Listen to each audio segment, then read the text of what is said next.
We're going to take a look at further SQL query statements and expressions that we can use. This time we're going to talk about joins. This is the whole video. It's going to be talking about what they are and how we use them, and you'll see some examples. In this case, what is a join?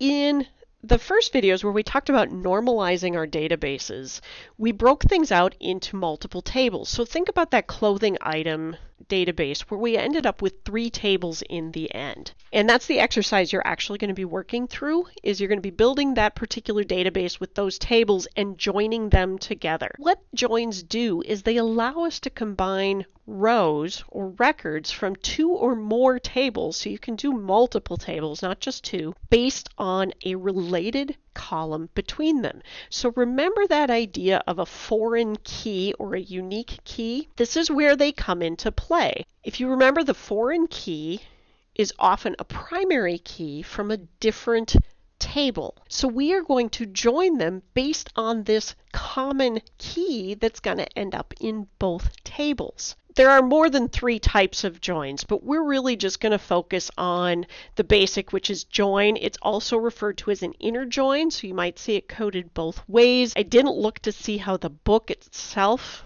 talks about them, but you can use join and inner join fairly interchangeably. Then we're going to talk about a left join and a right join. Then there's also what's referred to as an outer join, and we're not really going to address that one. But if you would like to look up more information on joins, again, please refer to your textbook and also take a look at W3 Schools, because they also have some good diagrams and some good examples where you can run the code itself and test it out and see how it works. The first one is the join or the inner join, and the easiest way to envision this is using a Venn diagram. In this case, we are saying that we have tables A and B, and we need to find some of the data that's mutual to both tables. So we are going to join them together by a common field name or column name. And what we get then is the results that appear in the middle.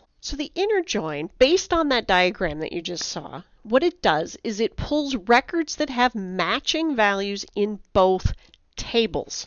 This is why it shows up in blue in the center here. How we do it is we simply state what we're going to select. So there's our select statement.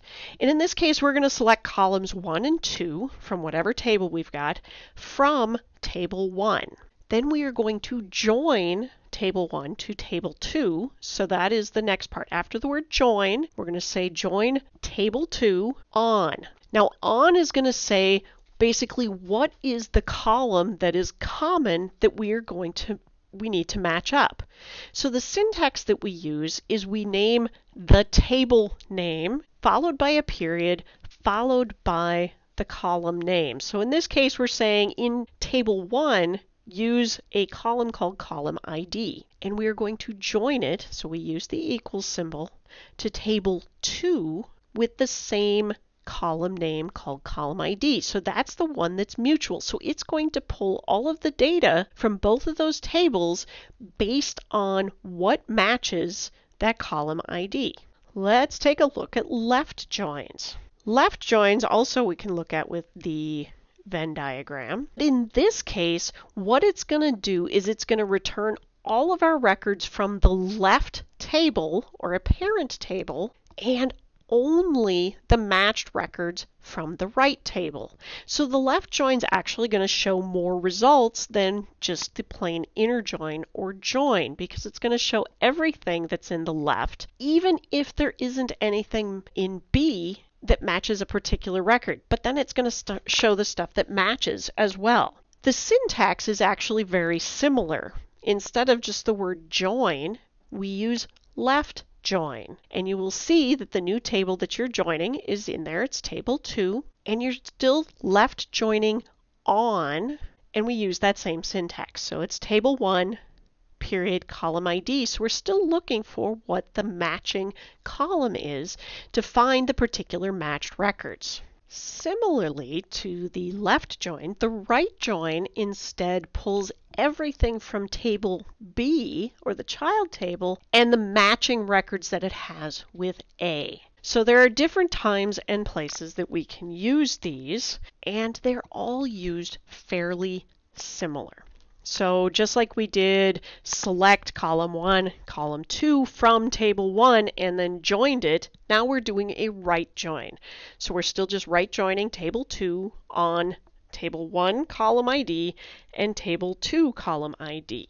I know that this probably doesn't make a whole lot of sense right now, which is why we're going to be working through the exercise so that you're going to get some practice and you're going to see what these different join types mean. And the last thing we're going to cover is aliases.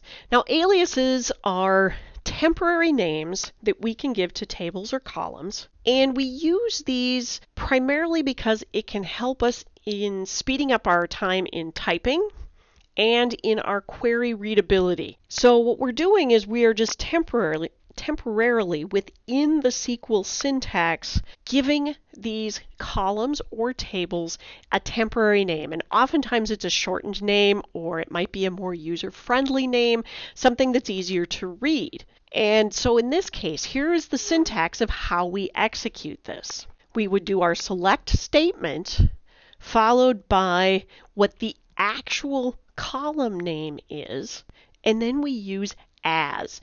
This is what's going to assign our alias. In this case, we are assigning customer ID an alias of ID. And then we've separated it by a comma, and we're saying also select customer name and just refer to it as customer. And we're selecting this from our customers table. In this case, we are shortening up customer ID to ID, this is its alias, and customer name to customer, that is its alias. So are we ready to try it yourself and work with the exercise and see how these selects and wheres and joins all work? I will catch you in the next video. Thank you.